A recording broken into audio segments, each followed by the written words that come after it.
Good morning class. हमने अपने पिछले लेक्चर में ग्लास स्लैब के थ्रू रिफ्रैक्शन ऑफ लाइट को देखा। उस पर हमने प्रैक्टिकल किया और फिर हमने angle of incidence, angle of refraction, ये सबको कैलकुलेट करके स्नेल लॉ को वेरीफाई किया। आज हम लोग दूसरी एक्टिविटी करने चल रहे हैं और इस एक्टिविटी में देखिए हमें करना क्या है, इसका ऑब्जेक्टिव क्या है देखिएगा, to determine the minimum deviation angle and refractive index of the prism। कोई प्रिज्म दिया गया है, उस प्रिज्म के थ्रू हमें फाइंड आउट करना है उसका अपवर्तनांक।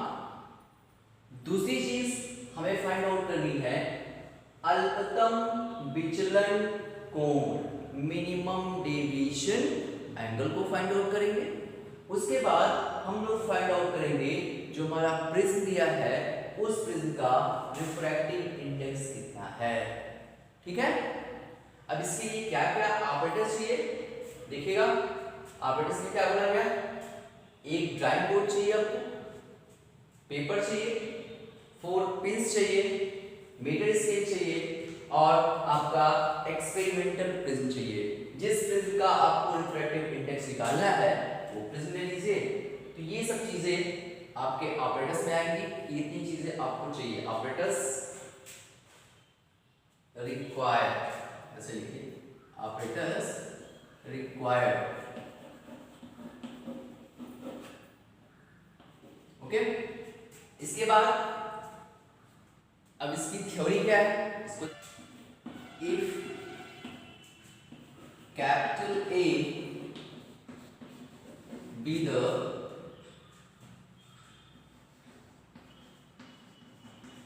prism angle, कैपिटल ये आपका क्या है, प्रिज्म कोण है। क्या है ये भैया, प्रिज्म कोण है। If capital A be the prism angle, comma del m be the minimum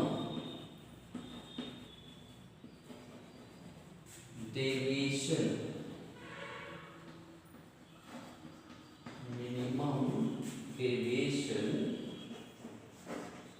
angle, इसे क्या कहते हो आप, अल्पतम, अल्पतम विचलन कोण। ये आपका ए क्या है, प्रिज्म एंगल है, डेल एम क्या है आपका, मिनिमम डेविएशन एंगल है।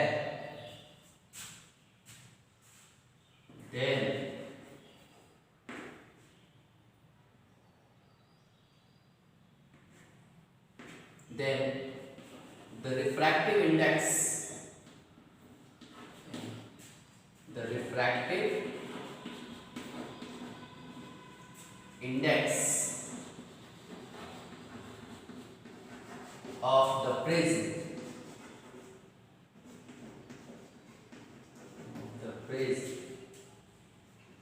is given by, क्या भैया देखिएगा, n इज इक्वल्स टू, ध्यान रखिएगा, चाहे आप यल से लिखा हो या इसी को किससे दिखाते हैं, म्यू से दिखाते हैं। म्यू और n is equals to sine a plus del m by 2 whole upon sine A by. और इस फार्मूले के थ्रू हम लोग फाइंड आउट कर लेंगे आपके प्रिज्म का क्या, रिफ्रैक्टिव इंडेक्स। ठीक है, ये रही इसकी थ्योरी कि हमें किस पे कैसे फाइंड आउट करना है रिफ्रैक्टिव इंडेक्स की वैल्यू को। हो जाएगा, चलिए अब चलते हैं अपने अरेंजमेंट की ओर और उसको देखते हैं। ओके, तो यहाँ पर देखिएगा भैया, यहाँ पे सबसे पहले हम क्या करेंगे, एक वाइट पेज लिए हुए हैं, इस वाइट पेज को इस ड्राइंग बोर्ड पे इस तरह से हम अरेंज कर देंगे। यहाँ पे 4 कीलें लगाई गई हैं जिससे आपका ये जो पेपर है सिकुड़े ना कहीं पे, कहीं पे कोई प्रॉब्लम ना हो कि आप प्रैक्टिकल कर रहे हो एकाएक ये फिसल जाए, डिस्प्लेस हो जाए, ऐसा ना हो, ये कांस्टेंट पड़ा रहे, इसलिए यहाँ पे 4 पिन से इसको क्या किया गया, दबा दिया गया है। जब ये अरेंजमेंट हो जाएगा तो इसके बाद हमें उसी एक्सपेरिमेंटल प्रिज्म को लेना है जिससे हमें पूरा का पूरा अरेंजमेंट करना है। ठीक है, तो पहले मैं आपको थोड़ा सा प्रिज्म को दिखा देता हूँ और उसकी कंडीशंस बता दे रहा हूँ कि क्या क्या चीज़ें उसमें हैं। ये देखिए आपका प्रिज्म है, ओके, ये इस प्रिज्म में देखा जाए तो ये जो दोनों चीज़ें हैं, ये और ये दोनों साइड जो हैं ये ट्रीट करती है एज ए रिफ्रैक्टिंग सरफेसेस, कि ये दोनों आपकी अपवर्तक पृष्ठें हैं, रिफ्रैक्टिंग सरफेसेस हैं। और जो ये पीछे वाला सरफेस है, इस सरफेस को हम क्या बोलते हैं, प्रिज्म का बेस बोलते हैं, आधार बोलते हैं। ये आपका बेस है और ये दोनों जो सरफेसेस हैं ये रिफ्रैक्टिंग सरफेसेस हैं। इनके बीच का जो ये इंक्लिनेशन बन रहा है, जो ये इंक्लिनेशन है, the angle between the refracting surfaces of the prism is called prism angle. और सामान्यतः जनरली जो हमारे प्रिज्म बनाए जाते हैं उनका जो प्रिज्म एंगल होता है वो 60 डिग्री होता है। और यह भी जो आपका ये प्रिज्म है इसका भी एंगल 60 डिग्री ही है। ठीक है, तो इसका प्रिज्म एंगल पहले से क्लियर आउट है। दैट मीन्स यदि हम एंगल ए की बात करें, एंगल ए की बात करें तो एंगल ए आपका क्या है, 60 डिग्री है। इसको दिमाग में रखिएगा कि आपका जो प्रिज्म एंगल है वो कितना है, 60 डिग्री है। ये पहले से क्लियर है। अब हम क्या करेंगे, हमारा काम क्या होगा, हम इस प्रिज्म की जो आउटर लाइंस हैं उसको ड्रॉ कर लेते हैं।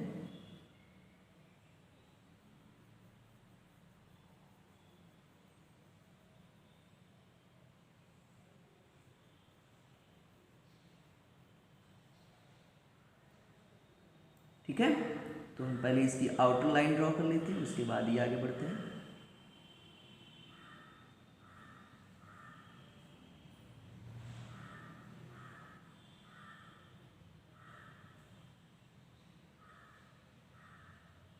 ओके, अब इसको हटा करके पहले इसकी आउटर लाइन को हम करेक्ट कर लेते हैं। ये देखिए हमने प्रिज्म का आउटर लाइन ड्रॉ कर लिया है। और अब क्या करेंगे, इस प्रिज्म को इस पोजीशन पर रखेंगे, ठीक वैसे ही जैसे पहले हमने रखा था। ठीक है, इस तरह से हमने इसको क्या किया, अरेंज कर दिया। ठीक इसकी पोजीशन के अकॉर्डिंग जैसे ही मैंने पहले रखा था उसी पोजीशन पर, उसी प्लेस पे मैंने क्या किया, इसको प्लेस कर दिया। हो गया। अब ये आउटर लाइन ड्रॉ होने के बाद हमारा दूसरा काम है,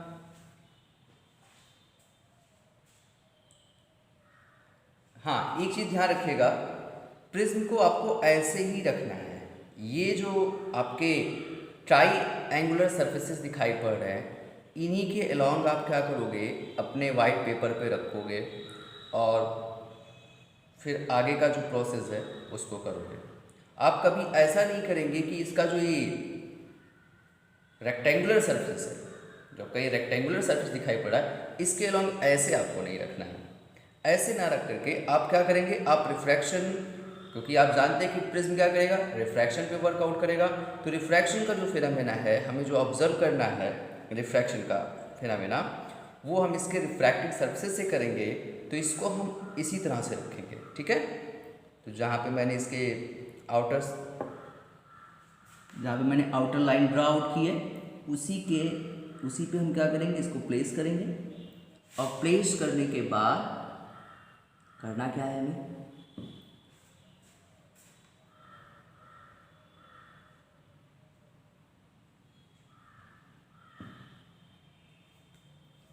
करने के बाद हम क्या करेंगे, 2 पिन लेंगे, क्योंकि आप देखे होंगे रिक्वायरमेंट में 2 पिन 4 पिन्स बताई गई है ना, तो इसमें हम 2 पिनें लेंगे और इन दोनों पिनों को अरेंज करेंगे इस तरह से।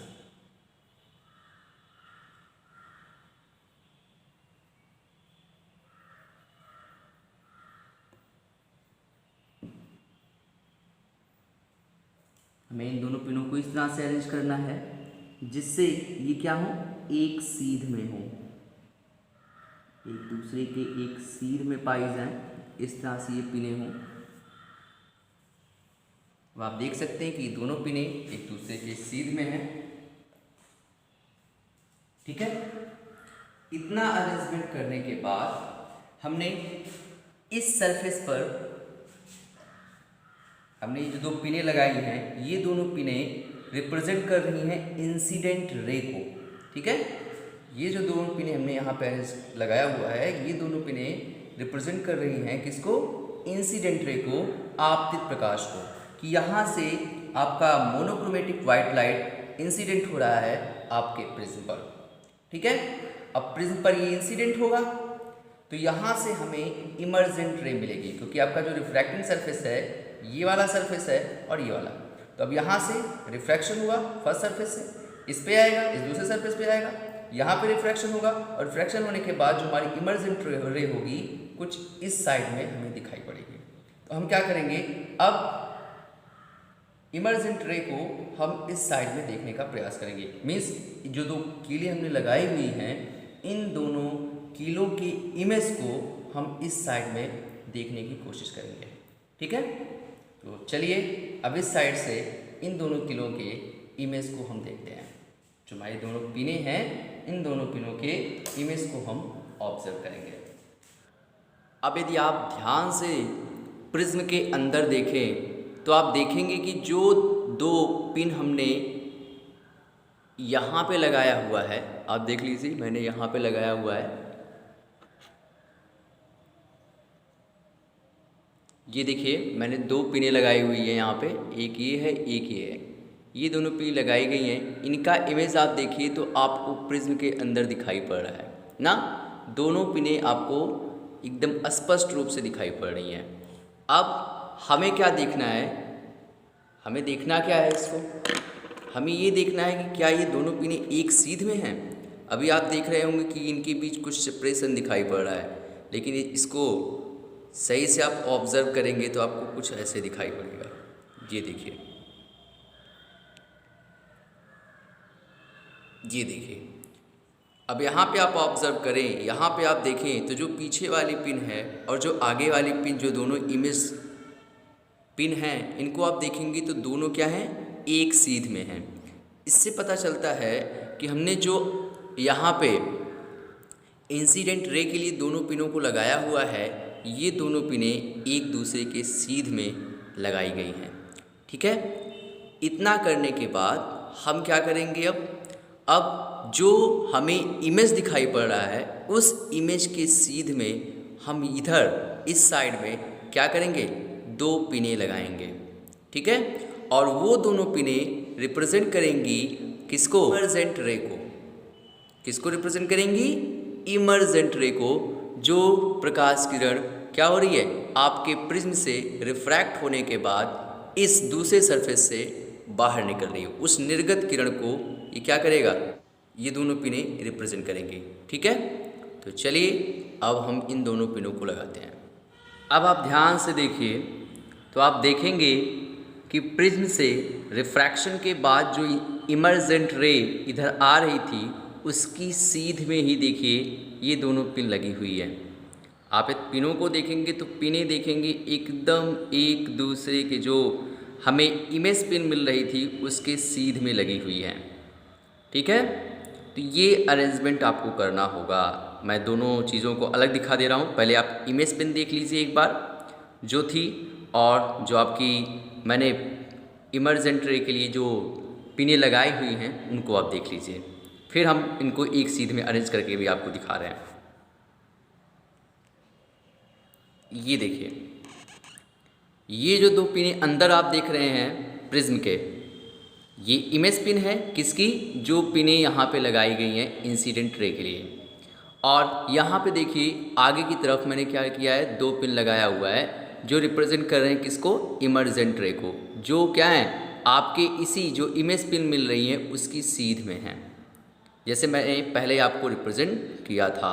एक बार अब आप इनको एक सीध में देखिए तो आपको समझ में आ जाएगा। ये देखिए यहाँ पे आप देखेंगे तो इस कंडीशन में आपकी जो इमेज पिन है और जो हमने इमर्जेंट रे के लिए पिन लगाया हुआ है, ये दोनों पिनें एक सीध में दिखाई पड़ रही हैं। इसका मतलब है कि हमारा अरेंजमेंट यहाँ पे सही है। यदि आपकी इमेज पिन और जो ये इमर्जेंट पिन है ये एक सीध में दिखाई पड़ रही हैं, तो ठीक ऐसे ही जो हमारे इमर्जेंट रे की इमेज इधर बन रही होगी, इस साइड में बन रही होगी वो, और ये जो दोनों पिनें हमने लगाया हुआ इंसिडेंट रे के लिए, इनको यदि हम देखेंगे तो ये भी क्या होंगी, एक सीध में दिखाई पड़नी चाहिए। जब ऐसा हो जाएगा तभी हमारा अरेंजमेंट सही माना जाएगा। ठीक है, तो चलिए अब हम दूसरी साइड से देखते हैं क्या जो सिचुएशन हमें इधर से मिल रही है वही सिचुएशन हमें इधर से मिलेगी कि नहीं मिलेगी। अब देखिए हम दूसरी साइड में आ गए हैं जिधर आपकी क्या है, इंसिडेंट पिन लगी हुई है, और इधर भी हम लोग ऑब्जर्व करेंगे जो हमने इमर्जेंट पिन लगाया हुआ है उसकी इमेज को, उसके इमेज को देखेंगे, और जो हमने इंसिडेंट पिन लगाया हुआ कि देखेंगे क्या ये भी एक सीध में है कि नहीं। यदि ये एक सीध में होंगी तो इस कंडीशन में हमारा अरेंजमेंट एकदम सही माना जाएगा कि हमने सही से सब कुछ अरेंज किया हुआ है। ठीक है, तो चलिए देखिएगा। यदि आप यहाँ पर अभी देखें तो ये दोनों पिनें जो आगे की तरफ हैं ये दोनों रिप्रेजेंट कर रही हैं आपकी इंसिडेंट रे को, और जो ये 2 पिनें आपको प्रिज्म के अंदर दिखाई पड़ रही हैं, आप देखेंगे तो ये दोनों पिनें रिप्रेजेंट कर रही हैं आपके इमर्जेंट रे के लिए जो पिनें लगाई गई हैं उनके इमेज को। तो ये इमर्जेंट रे के लिए लगी हुई पिनों की इमेज हैं, और ये दोनों आपकी क्या है, इंसिडेंट रे के लिए जो पिन लगाई गई है वो है। अब यहाँ पे आप अलग अलग देख रहे हैं, इनको एकदम सही से ऑब्जर्व करें तो देखेंगे कि आप ये एक सीध में हैं। देखिए ये पिनें एकदम एक सीध में हैं, जैसे हमें उस साइड मिली थी ठीक वैसे ही हमें इधर भी अरेंजमेंट दिखाई पड़ रहा है। इसका मतलब दोनों तरफ सेम सिचुएशन है, तो हम कह सकते हैं कि हमारा जो अरेंजमेंट है, जो हमने यहाँ पे प्रिज्म के थ्रू रिफ्लेक्शन का फेनामेना किया हुआ है, वो हमें देखें तो यहाँ से हम कह सकते हैं कि हमारा पूरा का पूरा अरेंजमेंट एकदम सही है। ठीक है, जब हमारा काम इतना हो जाए तो उसके बाद क्या करते हैं, आगे देखिएगा।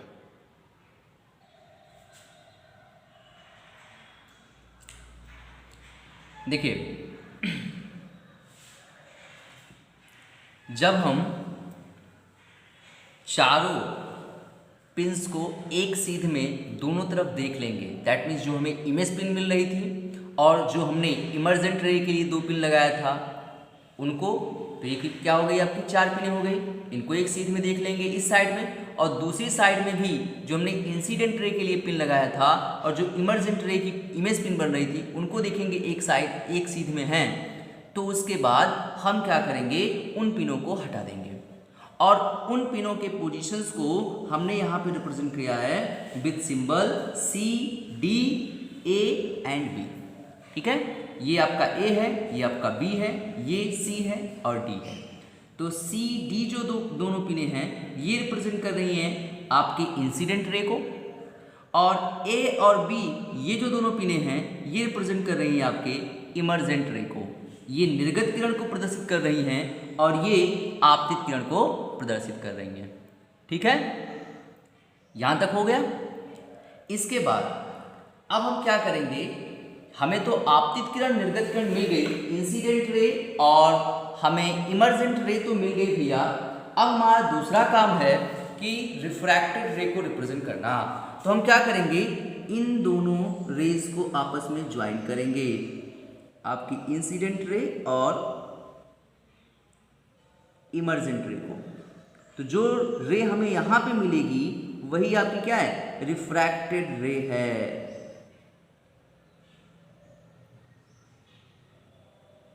ये देखिए, ये रे आपकी क्या है, रिफ्रैक्टेड रे है। इसको हम नाम देंगे क्या, रिफ्रैक्टेड रे। और आप देखिए तो जो आपकी रिफ्रैक्टेड रे है, हम जो कहते हैं कि भाई प्रिज्म से रिफ्रैक्शन के बाद लाइट बीम किधर बेंड करती है, बेस की ओर। उस चीज़ को देखिए यहाँ पे आपकी रिफ्रैक्टेड रे रिप्रेजेंट कर रही है। यदि ये आपका ए है, ये सॉरी यहाँ पे मैं इसको कंसीडर कर ले रहा हूँ, दिस इज पी, ओके। ये पी है, ये क्यू है और ये आर है। तो इस कंडीशन में पी क्यू आर रिप्रेजेंट कर रहे हैं आपके प्रिज्म के आउटर लाइंस को, जिसमें पी क्यू और पी आर ये दोनों क्या रिप्रेजेंट कर रहे हैं, रिफ्रैक्टिंग सरफेसेस को। तो इन दोनों को मैं यहाँ पे राइट कर दे रहा हूँ इस तरह से। ये दोनों रिप्रेजेंट कर रहे हैं किसको, रिफ्रैक्टिंग सरफेसेस को, रिफ्रैक्टिंग सरफेसेस, जिन्हें आप क्या कहते हैं, अपवर्तक पृष्ठें। इनको हम क्या कहते हैं, अपवर्तक पृष्ठें कहते हैं। इनको रिप्रेजेंट कर रही है। और जो आपका क्यू आर है, ये क्या रिप्रेजेंट कर रहा है, बेस रिप्रेजेंट कर रहा है, आधार, ओके। तो ये की पूरी कंडीशन है। अब आपको यहाँ पे इंसिडेंट रे मिल गई, इमर्जेंट रे मिल गई, और ये आपको मिल गई क्या, रिफ्रैक्टेड रे, ठीक है। अब हम क्या करेंगे, आपके इंसिडेंट रे और रिफ्रैक्टेड रे को आगे की तरफ बढ़ाएंगे। आपके इंसिडेंट रे को तो हम आगे की तरफ खींचेंगे, इधर बढ़ाएंगे, देखिए ये कंडीशन, इस तरह से आप इनको आगे बढ़ाइए। और जो हमारी इमर्जेंट रे है, इसको हम पीछे की तरफ बढ़ाएंगे। जब इनको हम आगे इसको पीछे की तरफ बढ़ाएंगे तो देखिए हमें क्या मिलेगा,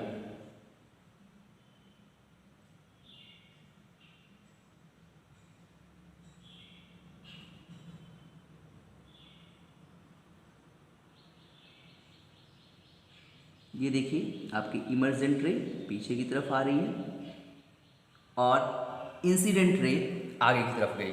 तो इस कंडीशन में हम देख रहे हैं कि ये दोनों रे एक दूसरे को एक पॉइंट पे काट रही हैं, और इस पॉइंट को मैंने नाम दे दिया कैपिटल के, ओके। इसको हमने नाम क्या दिया, कैपिटल के नाम दे दिया है, ये के हो गया।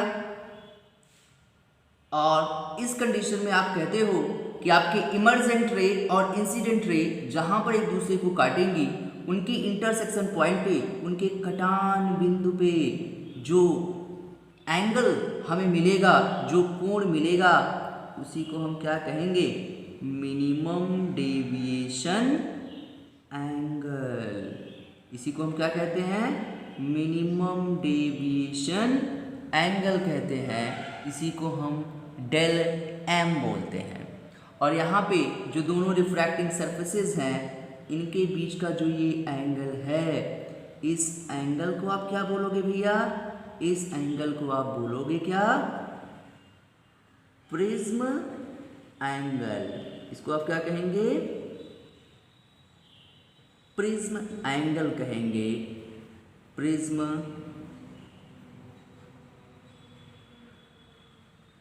कोण कहेंगे, ठीक है। इसको आप प्रिज्म एंगल कहेंगे, प्रिज्म कोण बताएंगे। ये वाला जो आपका एंगल है, दैट मीन्स एंगल, यहाँ पे मैं राइट कर रहा हूँ, यहाँ पे एंगल क्यू पी आर आपका जो है, ये है एंगल ए, जिसे आप प्रिज्म एंगल कहते हैं, जिसकी वैल्यू कितनी है, 60 डिग्री, ठीक है। और अब हम यहाँ पे इस डेलियम की वैल्यू को फाइंड आउट करते हैं।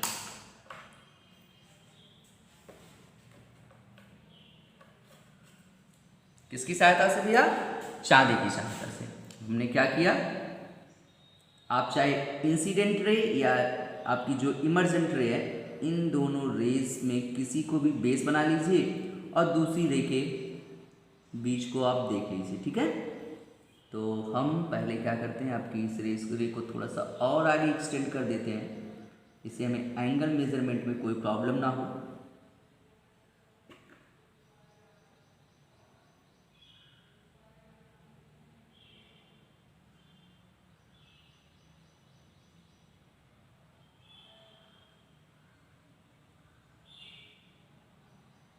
ओके, अब चलिए ये देखिए केक पे मैंने क्या किया, जो आपकी इंसिडेंट रे है इसकी सीध में मैंने इसको बेस बनाया, बेस के फॉर्म में रखा। और यहाँ पे देखिए मैंने क्या किया हुआ है, इमर्जेंट रे को मैंने जब पीछे की तरफ बढ़ाया तो हम देख रहे हैं कि जो हमारी इमर्जेंट रे है, यह इमर्जेंट रे 10, 20, 30, 40 के बाद आप देखेंगे 41, 42, 43। तो 43 डिग्री हमें यहाँ पे मिल रहा है आपका मिनिमम डेविएशन एंगल, ठीक है। तो यहाँ पे डेलियम की वैल्यू हमें मिल रही है कितनी, 43 डिग्री। अब हमें यहाँ पे डेलियम मिल गया, एंगल ए मिल गया। तो जो फार्मूला आपको बताया गया था, फार्मूला क्या बताया गया था भैया आपको, फार्मूला आपको बताया गया था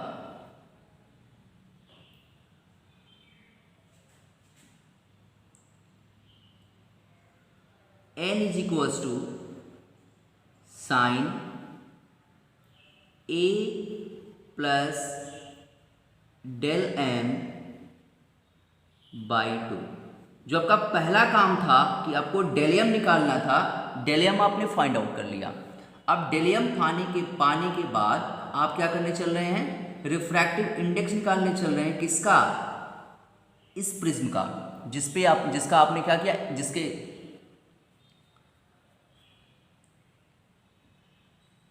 जिससे आपने क्या किया है, पूरा का पूरा एक्सपेरिमेंट किया हुआ है।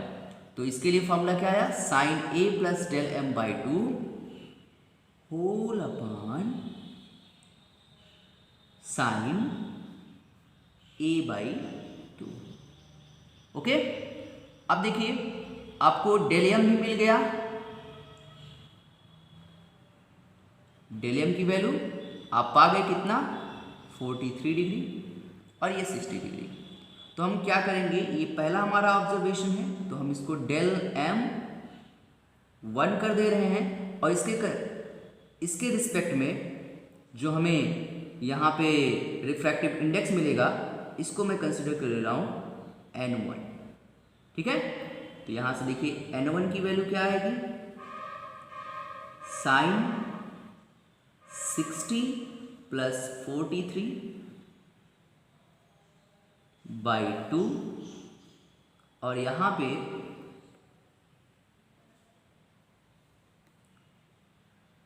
आपका कितना हो जाएगा, साइन 60 बाई 2। अब आप क्या करोगे, इसको जब सॉल्व करोगे तो आपकी वैल्यू कुछ इस तरह से हो जाएगी, साइन 60 प्लस 43, दैट मीन्स आपका हो गया कितना,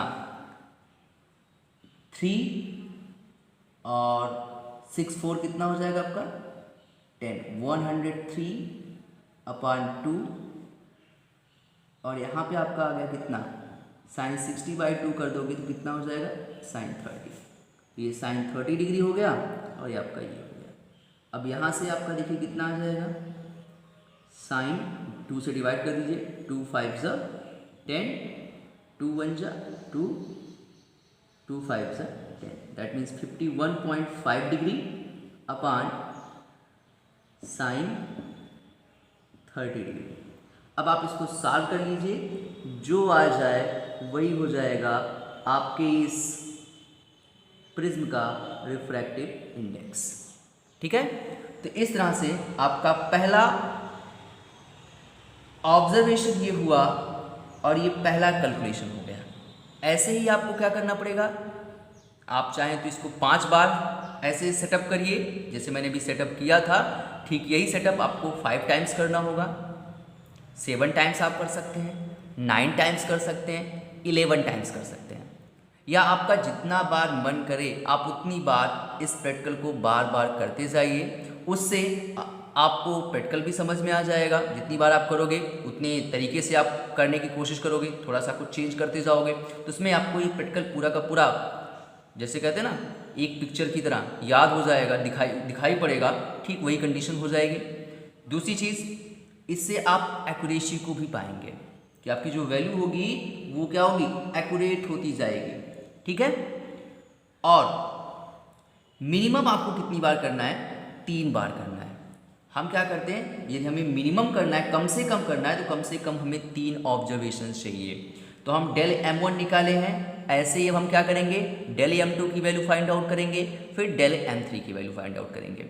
उसके बाद उसी के रिस्पेक्ट में हम n1, n2, n3 की वैल्यू फाइंड आउट कर लेंगे। ठीक है। फिर इसके बाद हम क्या करेंगे, मीन वैल्यू निकालेंगे। ठीक है, मीन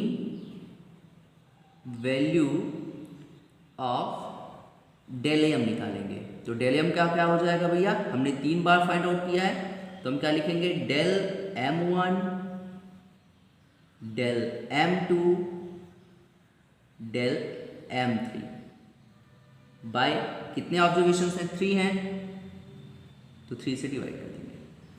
और इस तरह से आपको जो आपको मिनिमम डेविएशन एंगल निकालना था वो मिल जाएगा। और इसी कंडीशन में ऐसे ही आपको